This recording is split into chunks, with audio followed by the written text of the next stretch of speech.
Kia ora everybody, and welcome to today's Aotearoa Property Data Network on the 18th of June.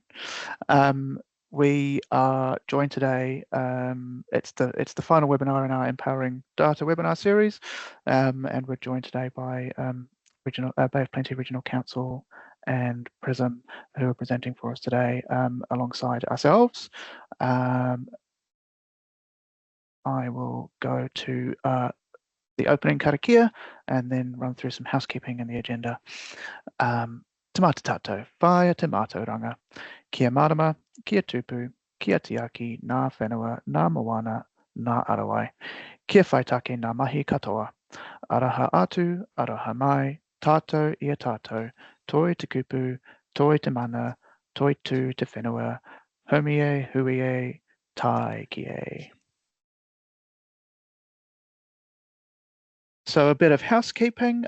You are able to turn on cameras and microphones if you like to ask a question, and we do encourage verbal questions during the Q&A segments that we have allotted. Otherwise, do feel free to just pop a question in the chat at any point. If you do want to ask a question yourself, raise a hand and I'll throw the mic over to you, so to speak. Otherwise, yeah, if you want me to just ask a question to our presenters during that Q&A time, just pop it in the chat, and I can field that question for you as part of that discussion time.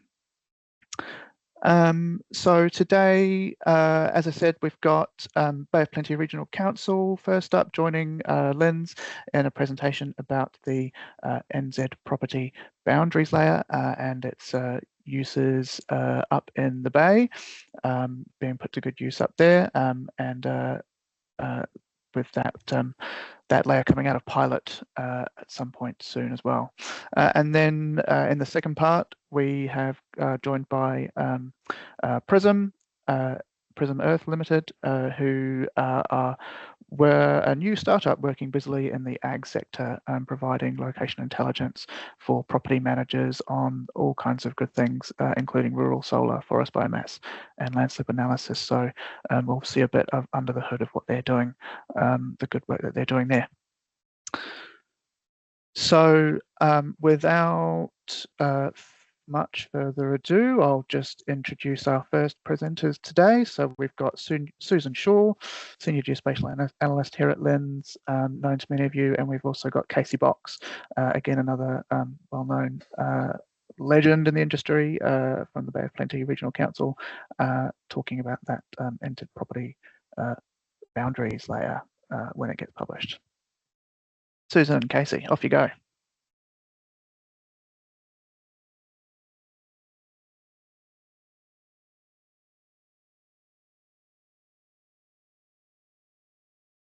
Apologies, this worked beautifully when I did it before. You don't really want to see my team's calendar. Let's try that again. Nice, perfect, thank you. Thank you for that introduction there, Ben, and it's a real pleasure to be here to talk to you about property boundaries, especially if I'm eating into your lunch hour there. I'm very impressed with how many people are here today. It's also a real pleasure to be here presenting with Casey. So Casey and I have collaborated in the addressing and property space for a number of years, mainly focused around how we can help improve data collection and emergency responses. Also a shout out to Casey, is one of the people that I know that's read all 195 pages of the property data management framework. So what we thought we'd do today is just to set a little bit of context, to have a reminder about why property boundaries are so important. I'll then share the feedback from the recent survey on the hybrid layer and what changes we're going to make to the property boundary data as a result of your feedback. And then we're going to move over to Casey, who will give you some insights about how that data is used. So just starting with that context, and we're going to use Pigeon Valley Fire. So here's an example of a house that has been marked as being assessed by the Defence Force and has been evacuated. The fire created a emergency activation for 3 weeks. Thousands of people were evacuated from their homes. A number of them evacuated for a number of weeks. This is where the fire started, up Pigeon Valley Road. You can see the hillside there was forestry, was burnt and then had been replanted just before the imagery was taken here. This area was all evacuated, obviously, because it was so close to the fire and people couldn't return to their homes. But they were able to request that MPI go in and do an animal welfare assessment just to check that their cattle have got water and their chooks have got food.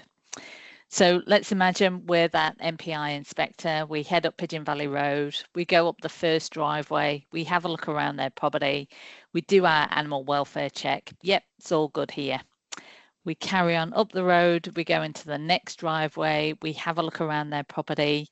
We know we've got the parcel there, so we know the extent of the area around that building. And we think we've done a great animal welfare assessment. What we don't know is the person who lives there, who's phoned up and requested that assessment, that they know that their property crosses the road, it stretches right down to the north and the south, it crosses a river. There's no way of MPI knowing that without having access to property boundaries. And while that information is held within each individual local council, it's very hard for agencies, national agencies or agencies from outside the region to be able to access that. But the good news is that was a number of years ago now, and at the same time, LINZ was beginning its work on connected property data. And as you all know, that I feel like I'm preaching to the converted here, but as I'm sure you're all aware, the connected property data work is looking to take the work that LINZ does, especially around parcels and titles and building outlines, and really collate that and enrich that with data provided by councils, and particularly address and district valuation role data. And what came out of that great collaboration was NZ Property's unit of property, which a number of agencies have demoed here at previous Aotearoa Property Data Network sessions in the past. So that was a great start, but my role at LINZ is to go out to the emergency management community and just check in, are we providing you with the most valuable data that can help you during an emergency response? What we got told was that people didn't like the fact that there were gaps in this data set. That sort of made them wary about using that data. And also there was very little attribution at the time. There was just the unit of property ID. And what people wanted in the emergency management sector is a reliable national source of truth for property boundaries. And so we created NZ Property Hybrid Layer, which was in pilot, and you can see the gaps have been filled in, and there was also a lot more attribution added there. So we achieved this nirvana of a hybrid layer by bringing together, starting with NZ Property's unit of property, and then where there were gaps in that data, bringing in property titles. And then where there are any remaining gaps, we brought in NZ primary parcels. And this gave us a nice contiguous layer of what was basically the best available representation of a property boundary across the whole of New Zealand. Now, because this data set was very much driven by customer demand, we just wanted to check in with you. NZ Property's unit of property went out of pilot a month or so ago now, but we just wanted to check in with you before we took the hybrid layer out of pilot. Was it meeting your needs? And so this is what you shared back with us. So the good news is the majority of people who completed the survey said that yes, they would definitely use the hybrid layer. I think what's most interesting though is the maybes, like what could we do to improve the experience of those maybes to make sure that they use the data. And what you told us is you wanted to see changes to the schema, to the data dictionary and the data. So I'm just going to take you through those three now. So in terms of the schema, the big thing was that by adding in the parcel layer, we'd also added in road and hydro parcels, which can be pretty messy, a lot of detail on the map. And so what we're proposing to do is to change the source field so that we also not just only identify primary parcels, but also identify road and hydro parcels, so that you can go from the parcel layer. When you add on the property boundaries as it stands now, you're then able to filter on road and hydro and get a nice clean property boundary data set.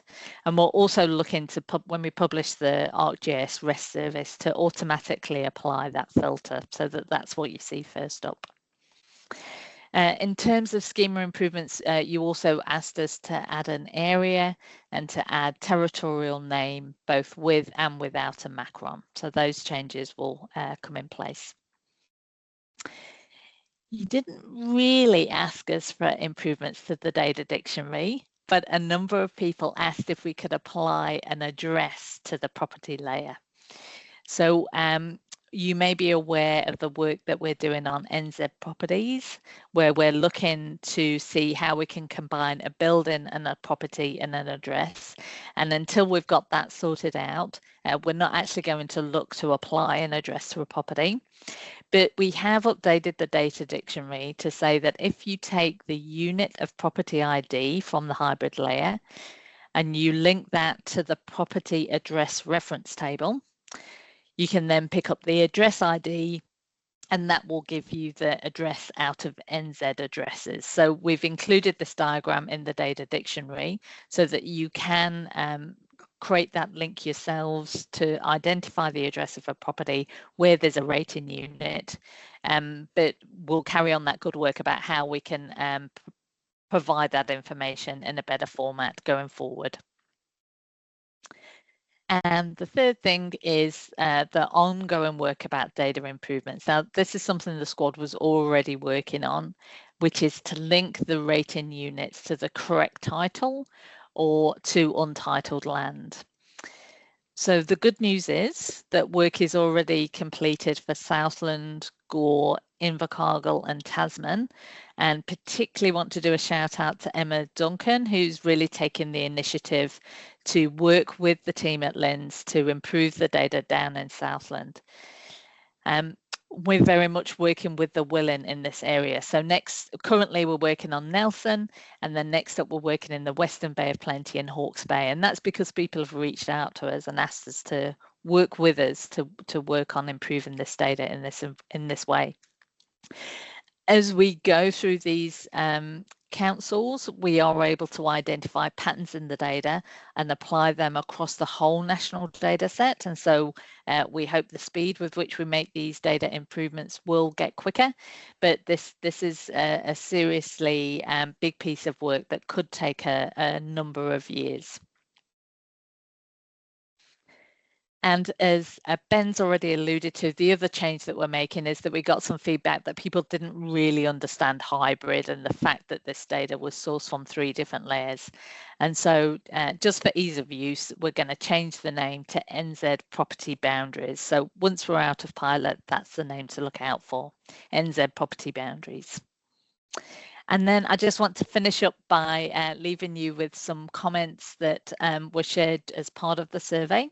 So great work team, massive addition. Data set has long been needed, and this is fantastic.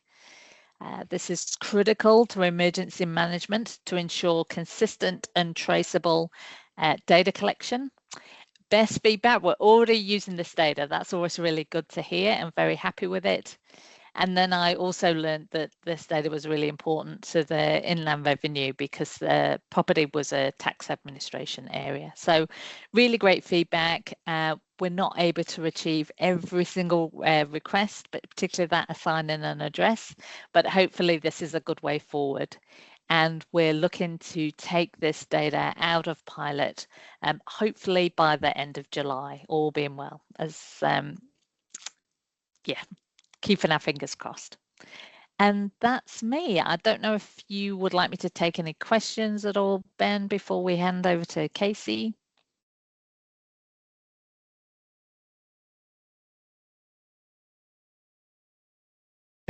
there is nothing in the chat. So unless anyone's got a quick couple of things, we might just move straight over to Casey. Perfect, thank you. Yep, cool, no worries. All right, can you see my screen? Just make sure we're all good. Okay. Hey everybody, so I'm Casey Box, Geospatial Analyst at Bay Plenty Regional Council, and I'm going to talk to you about property data at BOP-RC. Right, so prior to 2022, TAs in our region were responsible for issuing and collecting rates on Bay Plenty Regional Council's behalf. So they maintained the RID, they sent out invoices, things like that. And geospatial property and ownership data was supplied by the TAs to us. So in some cases, the data was available as a secured service, but for the most part, the data was supplied in a mixture of kind of spatial and aspatial formats, and updates could be pretty infrequent, like as long as a year to a couple of years apart. Yeah. So the data we received reflected what was in the council's like RID and CRM. So it could be incomplete in the sense that property boundaries were not always correct. TA resource is finite, often small teams doing many jobs, of which this sort of stuff can get lost in the grind. Often using legacy systems that had a fairly narrow definition of what property is. So in this case, directly linking parcel through to valuation, which doesn't kind of comply with the Rating Act and things like that. And you might have multiple teams that are responsible for different components of that data. So one team managing parcels, one team managing addresses, another team managing the rating side of things. And so it can be hard to track and make sure that all of those things are linking. And also, rates is really important. It's important that that database be near 100%. It's less important internally that you have a like parcel to valuation match that's 100%. So the result for us really was data that was incomplete and somewhat unreliable. So in 2022, BOP-RC made the decision to bring the rating function in-house. So that meant that we would be essentially responsible for issuing and collecting rates from the community, and we'd maintain our own copy of the RID. So like a rating team was stood up here and that sort of thing. So we were now getting data directly from the TA's valuation service providers, and that was regular, like frequently. I think it'd be every week. It was being updated.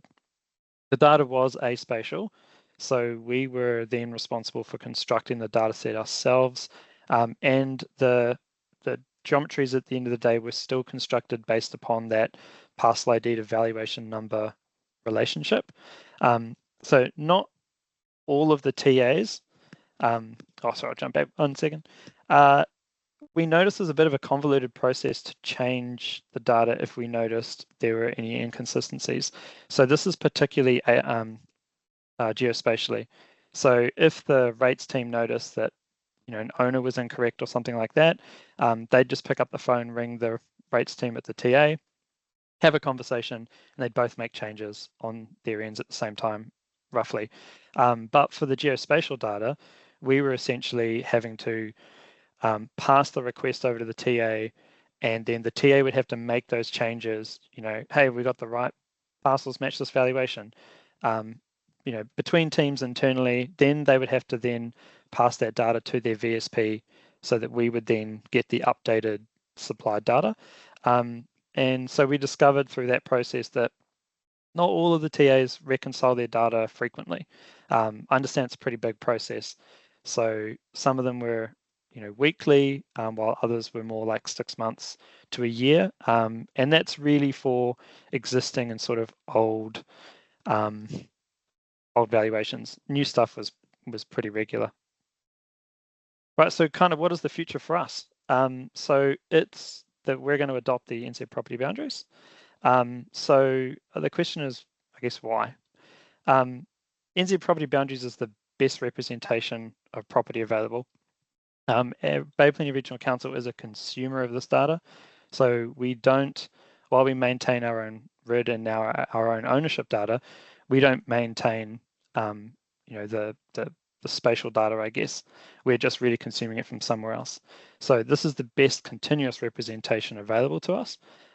It's got a consistent unique identifier in the unit of property ID for units of property, and it's obviously pretty timely to receive the data, being that we can pull it down from the service, but also updates are very timely. So if there's a change, maybe a TA might issue plates just prior to the new parcels becoming available. So we'd have an inconsistency where our rating team is seeing one thing, but the spatial data is not showing an update for a couple of weeks. So now we know that at least there's a tighter linkage between those two things. So some quick numbers here. So BOP-RC properties here is our VSP source data. So you can see NZ property boundaries has a higher total number of properties rating units, and this is like source being only unit of property. And the rating units listed there are what we have in our internal valuation system. So we're getting pretty close to like 100% match, which is great. And then put in the duplicates there as well. So you can see that, and this is completely matching geometries, not attributes. So you can see that there's an improvement there over the number that we're getting from our sort of TA VSP data. So I guess how do we actually use property data internally? So it's really used every day throughout the organization, but I think a lot of people don't really realize it. You don't really think about using property data. As a user, you're just searching for something, you find what you need, and you kind of carry on.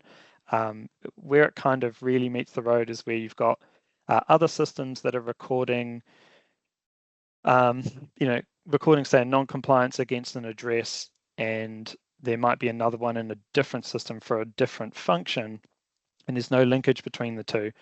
So we've got geospatial data for those things, but in our other systems, it can cause issues as well.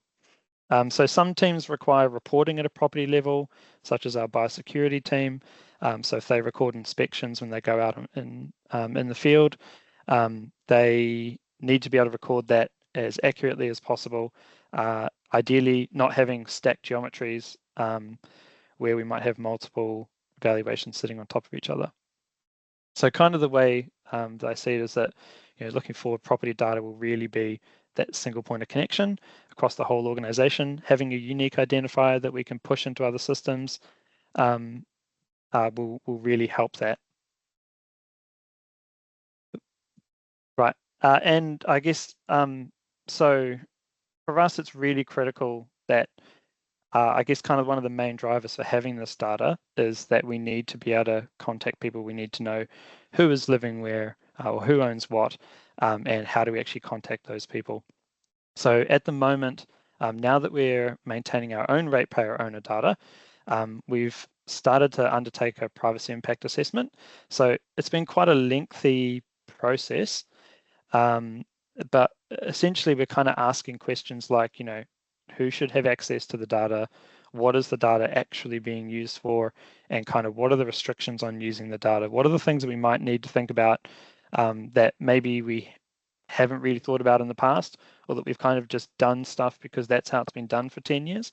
And now we're really trying to tighten up both access and processes around that. As this process is kind of still underway at the moment, I can't say a heck of a lot about it, but if we have another Aotearoa Property Data Network at some point in the future, when it's kind of implemented, I'd be pretty keen to probably talk about it then. Right, and probably finally, just want to say thanks to Susan, Greg, and the property team.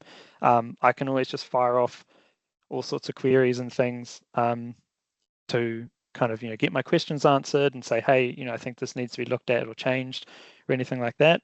And they're always super helpful. And I've worked with Susan on a whole bunch of different things over the years. And finally, just a big thanks to Ben and the APDN team. I'm not sure if that's just Ben, but yeah, big thanks just for kind of organizing these workshops. I think they've been really, really useful, and it's a pity this will be the last one. Right, I'll hand back to you, Ben.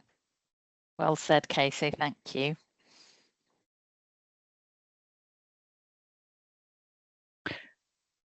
Hey everyone, thanks Casey and Susan, that was great prezzo. There is a couple of questions in the chat. I think Carl just got in a bit slow for when we put the offer out after Susan, your end. What are the differences between this dataset and Farms Online and Agribase? So this data set doesn't identify farms at all. That's certainly the next request in terms of the key data improvements is from particularly from MPI to be able to identify farms and make that as available as a CC BY open data. So this data is very much rating units and not farms. But great question, thank you.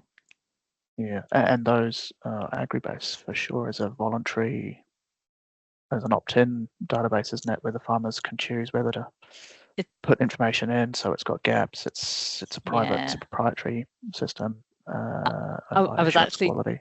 Talking with MPI last week, and how do you define a farm? And yeah, there's lots of bits. You could go to Nate, but that's only your livestock, and there's no one single way to identify a farm unless Prism have already come up with it, of course. No. Remains a work in progress all around. A bit of a curly one from Shannon. Will this data set speed up property sale transactions and new subdivision processing times for new titles, etc.? And so I Greg's can only think responded it might to that, tangentially. Ben. Yeah, so Greg's popped an answer in the chat. Greg, do you want to talk to that? Yeah, Greg, you can put your camera on, I think. And yeah, apologies, I was just typing the next answer. Yeah, so in terms of property sale transactions, yes, we export the same data that goes into the NZ property boundaries layer also goes into an export that we send to the Land Online, the STEP program in Land Online, which does enable property transactions, and solicitors across the country are using that already. The big thing about that has been the speeding up of property transactions so that solicitors don't have to spend time going searching for which titles are attached to a property and so on. So we've had a lot of really good feedback about that, particularly one that came from the Auckland District Law Society that said that their average time to complete a conveyancing transaction went down when they started using us from 3 hours to 10 minutes. So that's quite a big statistic to use. Yeah, that's material savings on their end customer, right, in terms of the billing. In 15-minute increments. Yeah. Thanks, Greg. That was really helpful. Peter Wood. Susan, what's the status of linking the NZ property data to buildings? Something I think we've mentioned briefly, and there's a bit of work going on behind the scenes. Yeah, no, definitely. That we might not be able to talk about in full, but yeah. Oh, so still very much ongoing since I presented at APDN back in December with Caleb, so from Natural Hazards Commission. So still, and MB, Eddie from MB as well. So still very much a work in progress. We're still trying. The crux of it is how do we basically assign an address to a building, and what's the best way to present that. So still a work in progress, trying to get this layer out of pilot and published so that we can then really focus on that building work. But yeah, very keen to get back to that. Also, what the team at LINZ is really focused on is historic property and sales data, particularly for housing and urban development ministry. So yeah, it's competing priorities in there too.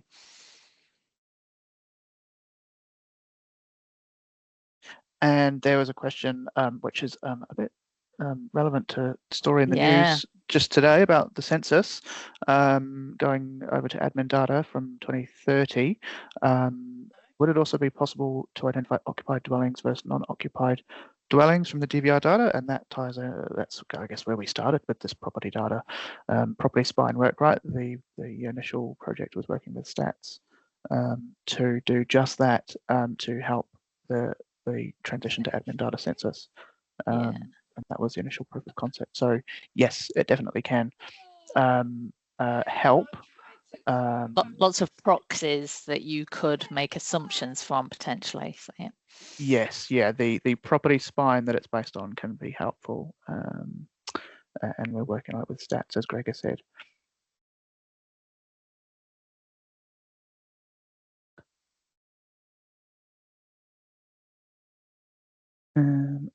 Right, and I'm just conscious that we are just past the halfway point, so, and the questions seem to have died down a bit, so this seems like a good point to say thank you again to Susan and Casey, and to tee up our next presentation. We've got Jono Ingerson and Justin Larking from Prism, and over to you guys. Hey, thanks, Ben. I'm Jono, Justin. So we're from Prism. I'm from Prism, and Justin is from LINZ. And today we're going to talk you through just a few examples of how we use open data, government data, freely available data for rural decision making primarily.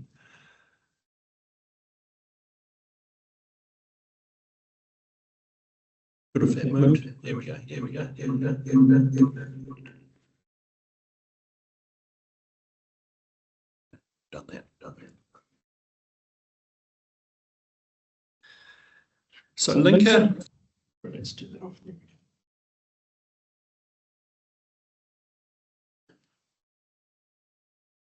So LINZ Analytics has been around since about 2019, based here in Wellington.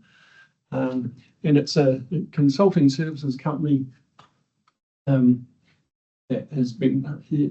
Let's see, get rid of that. There we go. Sorry about that. And a particular focus on machine learning and artificial intelligence, and linked to a US company called LINZ. So we're the New Zealand arm of that, providing support back to them and to federal government in the US. Work that LINZ was doing in the ag space, particularly with silver fern farms and mapping their farms for carbon, led to silver fern farms taking a stake in a new company called Prism, which formed out of LINZ and has ownership from LINZ and silver fern farms, for Prism to focus particularly on matters rural. LINZ had this strong background in working across a range of sectors, and still does, and provides to Prism sort of that grunt of the machine learning and data infrastructure work, where Prism now focuses very much on the ag sector, and how do we use the smart work that LINZ does and apply it to some of the issues around the rural sector of things like climate risk and sustainable land use, as well as there's quite a lot of focus on carbon removals for offsetting or insetting emissions from the big agricultural players, and that's increasingly moving into biodiversity measurement, which we're also wandering into that territory as well.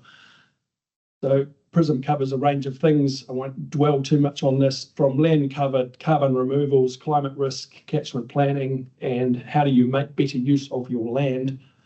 And we use a lot of AI applied to remote sensing of the earth, particularly around understanding the landscape and changes to the environment. So two examples of the data that we'd use for that would be the LINZ aerial imagery base map service, and a commercial satellite provider, Maxar, is one of several that we use. That gives resolution imagery about 30 centimetre pixel, so it's almost as high resolution as an aerial image, but can be only months old, rather than some of that aerial imagery can, while higher resolution, can be dated. So we tend to blend the two. The most mature product or service that we have is that mapping of carbon on farms, starting with silver fern, and it's a system that's endorsed by Toitu. It's based on the ETS, but isn't the ETS, and it can't include anything that's in the ETS, but it maps vegetation down to a much smaller size, but applying much the same rules as the ETS, you can then have farmers belonging to a voluntary scheme with silver fern farms, and silver fern farms can then use the accumulation of that carbon to offset their net zero meat products, particularly in the US market. So partly how we do that is a parallel process using satellite imagery and AI to classify, is this tree or not, vegetation or not versus pasture. And then another set of AI applied to the aerial imagery, the much higher resolution aerial imagery data, where you can then classify that vegetation into groups. Is it Pinus radiata, hardwood, softwood, indigenous? There's a human involved in the process there too, because the AI is never as good as it says on the box. And so we have humans, expert humans, that are looking at this as well to end up with a kind of a fused map data set, which has the very tight extent of the vegetation on that farm and what type of vegetation it is and the age of it. And those things combined can let you then attribute a carbon value. So this is an example of the screen that one of our editors would use, where you have three flavors of the readily available data that you'll all know and love. The left-hand side, the big image being the standard aerial imagery. The top right is a historic photo from around 1990, close as we can get to 1990, which lets you determine whether vegetation was there or not at that time and gives you a hint as to the age of it.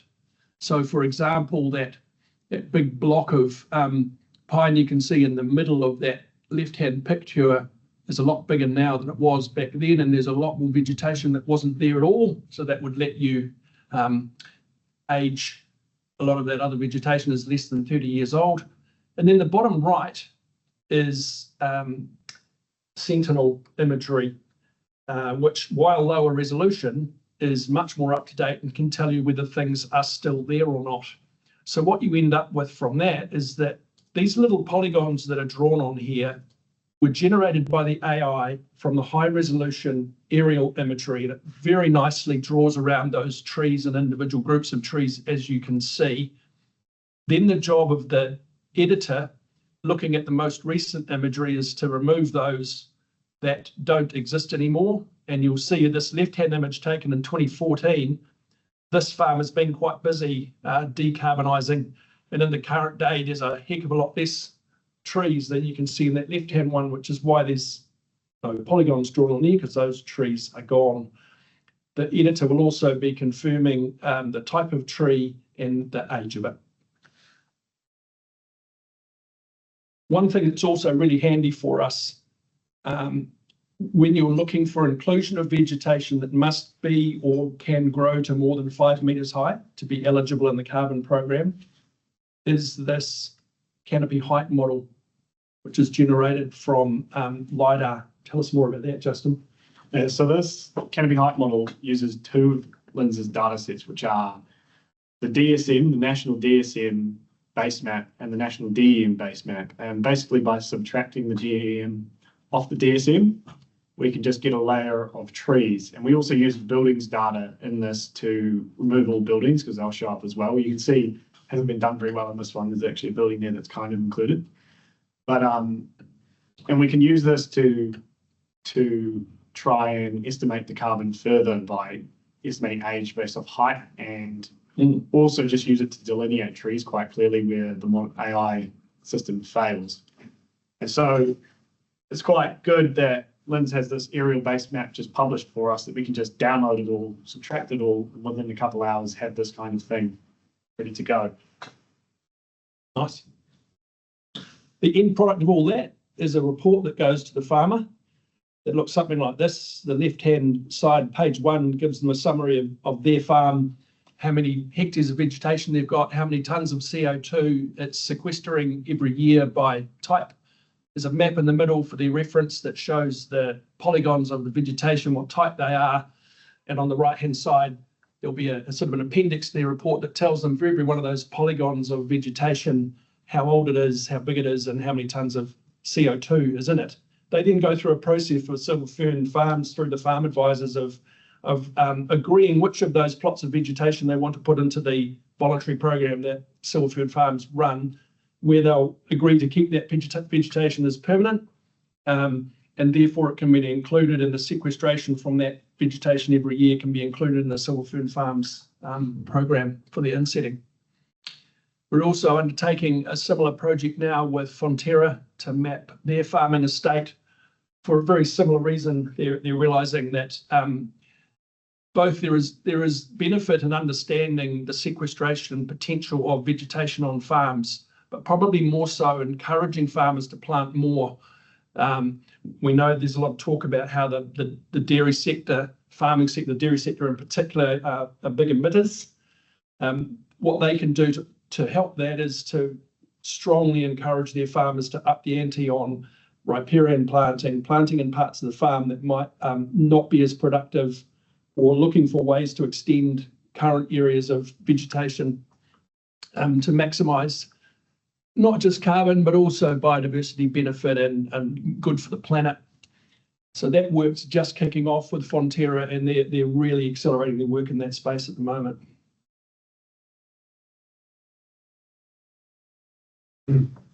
Over to you. This is me. So this is just a brief coverage of a number of sort of land cover stuff we've done with aerial imagery. So not just LINZ aerial imagery here, but also imagery provided by councils. We've done a number of land cover stuff. So those top two are both aerial base map based land cover. One's just for vegetation, and the other one is an 8 class we've done for a few councils. The bottom three are invasive species mapping. So councils might give us high resolution aerial imagery that they get, and then we would detect invasive species like gorse, broom, nacella, and wilding pines in them. And so those are just some products that we make from public data, or semi-public data in the case of council imagery. Another use of some of this data is in catchment planning.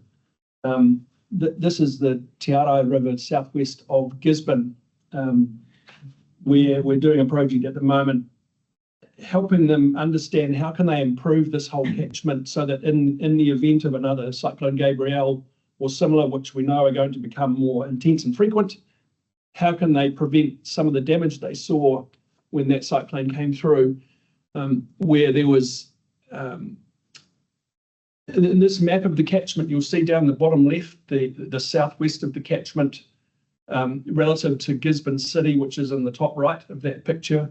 And the river sort of runs from more or less from bottom left to top right of that map. The bottom left is covered in in plantation forestry. And there was, you would have seen in the media, a lot of trouble with slash that got washed down into the river system during the cyclone, made its way down the river, blasting everything out of its way as it went, and ending up in those yellow areas at the bottom of the catchment, which are high value cropland, kiwi fruits and grapes and tomatoes and oranges and so on, and making a real mess down there. The catchment group are very keen on not allowing that to happen again. What can you do to prevent an event like that from occurring? So we can use essentially a digital twin of the catchment and look at a very fine scale of current land cover and future land cover to run simulations of what would happen if you were to plant at a different scale across this catchment. How much could you expect to reduce the flood peak? So you can use the DEM, and we use the DEM in this case in a hydrological modelling system to work for it to determine where are the sub-basins within this greater catchment. So on the right-hand side, there are 100 little subunits. So if you were sitting in the bottom of the valley and looking up, each of these would represent like a little basin within the system, which acts as its own catchment for water and has their own contribution to the overall water that ends up in the river. So on the left-hand side there, those that are the darkest blue are contributing the most water in the flood event to the main river. Not surprisingly, it's the bigger sub-basins, but also it's those that have the least coverage of vegetation.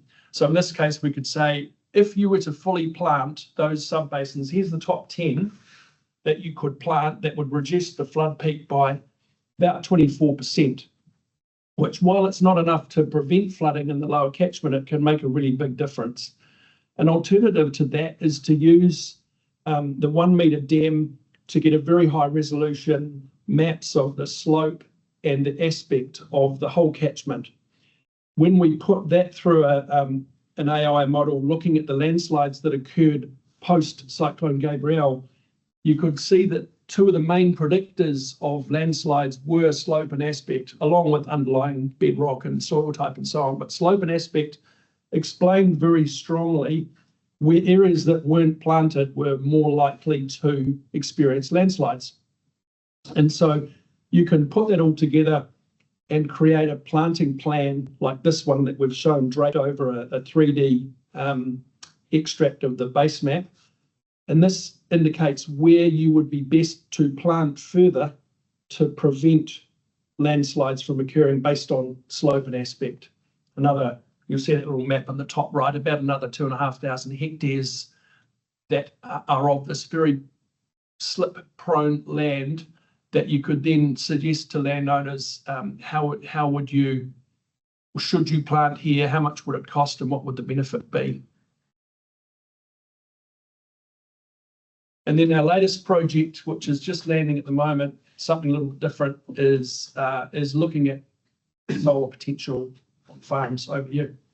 Yeah, so this was a project we did using the 1 metre DSM and then the coarser 25 metre DEM that's available where we didn't have LiDAR, where we looked at simulating the solar potential of all of the farmland of the country.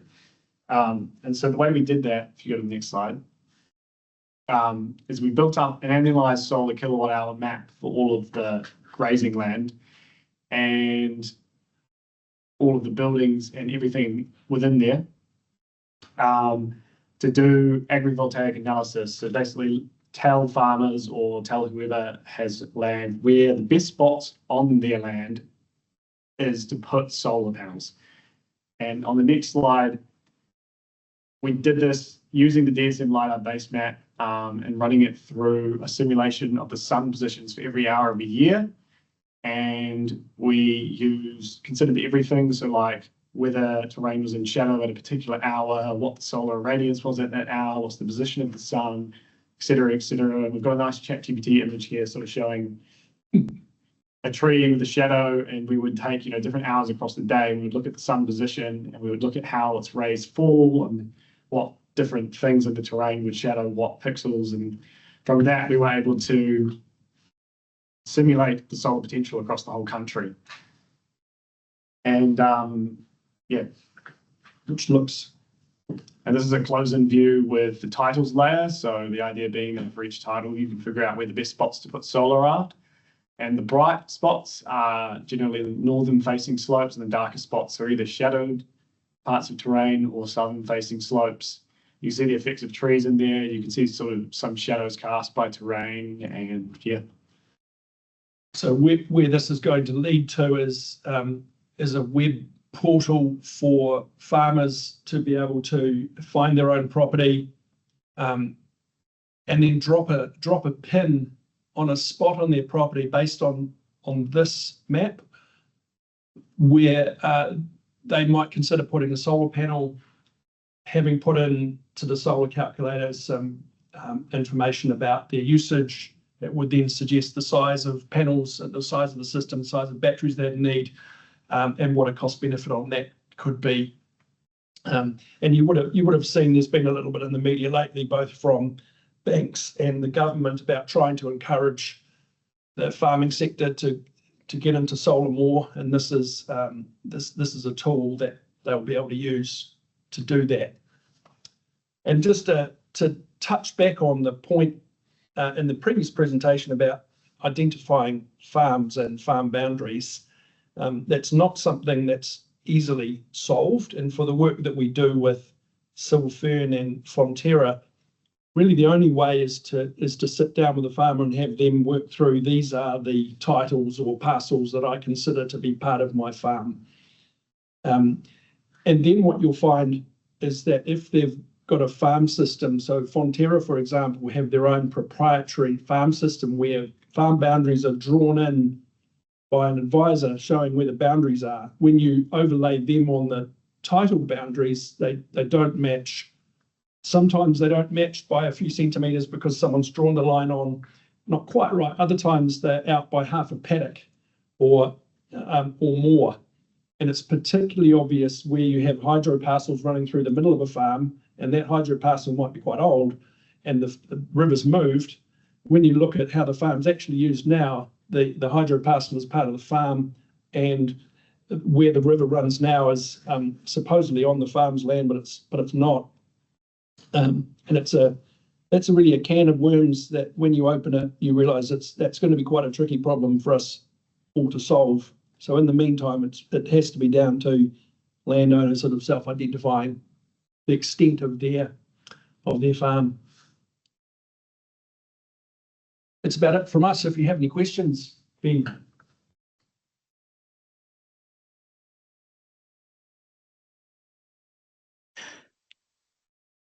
Hello, thanks, Jono and Justin. Yeah, that was really interesting to see how a whole raft of layers that are publicly available are being used, and semi-publicly available as well, are being used to deliver real value and really targeted interventions in the case of those catchment maps as well. I asked you yesterday when we were talking in the lead up how your land use mapping differs from something like what Manaaki Whenua are doing. Maybe, yeah, expand on that a bit more for the audience. Yeah, so the latest available LCDB, for example, is 2018, and at a minimum size of 1 hectare. So while that's really useful for macro analysis of land cover for the sort of work we're doing at a farm scale or even at a catchment scale, being able to two things, be right up to the current day by using either the latest aerial imagery or the latest satellite imagery, and down to a single tree size, means that you've got a more useful set of land cover to apply at a farm scale or a catchment scale than the publicly available, LCDB layers. Plus, yeah, we can go to a finer level of identification of what type of land cover it is. Nice. And with the ETS, so you said at the beginning your mapping or your that you can't include the bits that are part of the ETS. Was that right? And so, that's right. Do you provide some assistance with that, or is that a voluntary thing on their part to kind of report that up? So we don't have anything to do with the ETS as such, but we know that many of the farms that we're mapping will have plots of vegetation in the ETS. They can't double count.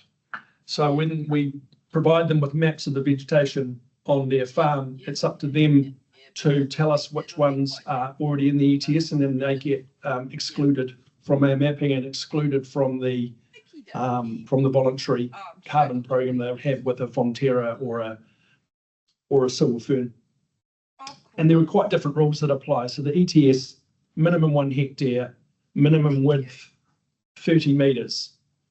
With these voluntary programs, we can get right down to a very narrow shelter belt or a small group of trees. If it's visible in the aerial imagery and we're able to tell what type of tree it is and how old it is, then you can include it in a voluntary program. Whereas the ETS is really for the big forestry stuff.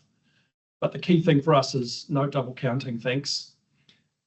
And there's a bit of help in the title system where when a property is put into the ETS, it is meant to get a very specific notation that goes on the memorial that talks about the Climate Change Act 2022 from memory.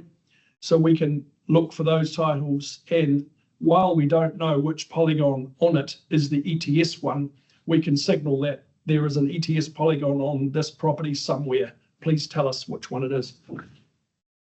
Right. In terms of, I think it's looking at the back of that catchment mapping again, and you mentioned that soils and geology are also a part in that sort of landslide susceptibility prediction modelling. Where are you using soils and geology data as well as to inform your modelling, and if so, where are you getting them? Yeah, the soils is from SMAP, which is the Manaaki Whenua service. Can't recall off the top of my head where we get the geology layers from. Most of what we get will be freely available. It's about the best I can help, but tend to cast around and see what is freely available that you can bring in and throw it in an AI model. Fair enough. And Manaaki Whenua have done a very similar piece of work, specifically in Gisborne or all of the East Coast, where they've created a landslide susceptibility layer, and they've looked at not only land that's susceptible to landsliding based on things like soil and slope and aspect, but how close is it to the waterway? So is a landslide likely to end up in the river or the stream and therefore create sediment problems? And at the start of that catchment project, we were attempting to do that work ourselves, and then midway through the Manaaki Whenua workers come out. When you're working with a council like that, it's much better to use the publicly available or the data that Manaaki Whenua provide than to explain why you've replicated it and it's 1% different. So in that case, we kind of pivoted away from the work we'd already done, used Manaaki Whenua's, which is published, robust work, and then included that as a layer of susceptibility. And from that, it's also becoming known to farmers now that this is a layer that they should be looking at, and particularly the high susceptibility land close to waterways, they need to be planting that. And so we're working with them on, here's your farm, here's the parts of your property that have been identified as susceptible and close to waterways, and you haven't planted them yet. That's this number of hectares. Here's some choices for you as to what you could plant. You could plant some space planted poplars and willows. You could put it into indigenous. You could put it into a nursery crop like a eucalypt and have native grow up underneath it. Lots of options for you. And here's some indicative costs and benefits for you should you do that. So it becomes sort of a more meaningful decision-making tool for farmers and landowners around, I've got a problem, but what can I do about it? And that catchment group can now use tools like that to, as a collective, say, right, well, I'm going to do this and you're going to do that. What difference will that now make to the flood extent if we all do our bit? Awesome. And you've, there was a question in my mind as well. The follow-up question was going to be if you get into that detail of different planting options and the pros and cons of each, whether native or exotic or however. But nice. There's a lot of push towards people planting native, but it's a very expensive thing to do, and you have to keep the predators out and all that sort of thing. Although it looks like it may sequester more carbon than we previously thought to do so. So a moving picture. And I'm sure Richard from Manaaki Whenua will be glad to hear your endorsement. He's on the line and he's popped a couple of tips in the chat as well about some new things that they're working on. Get amongst it. I think possibly going to be the last question now. We're just on the hour. Could Prism explain a bit more detail about what you're doing on biodiversity? And I think this is a reference to the nature credits sort of scheme that was announced. And is that something you're looking at for those farmer landowners as well, to sort of model how they could earn credits? Yes, emerging work is the short answer. From what we've seen, there's nothing in the world probably that uses remote sensing purely to estimate biodiversity or at least habitat strength on farms. It almost always requires an ecologist to go out there for 2 or 3 days and have a look around. It's very time consuming, it's very expensive.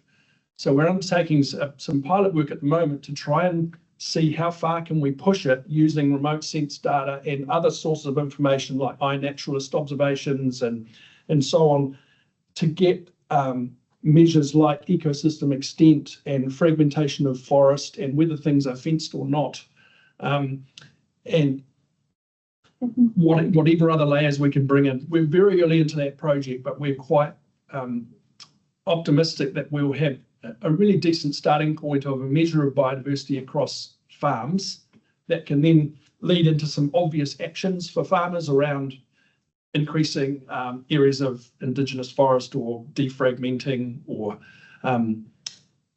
treatment of waterway health that can then be augmented with on-farm plans and having people on the ground.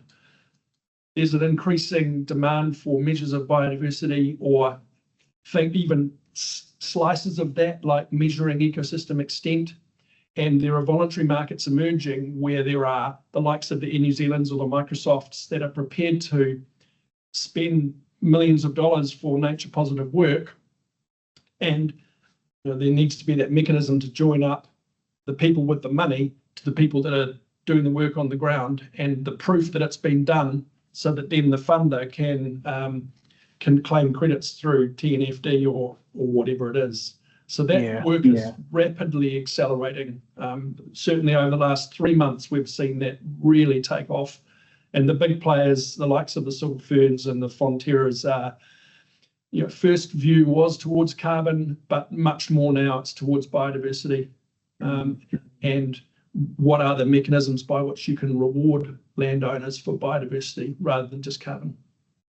Yeah, and I think you were hinting to there's huge questions around like carbon offsets, like with Air New Zealand, when you tick that box when you're booking a flight to offset your carbon, like what's really happening there.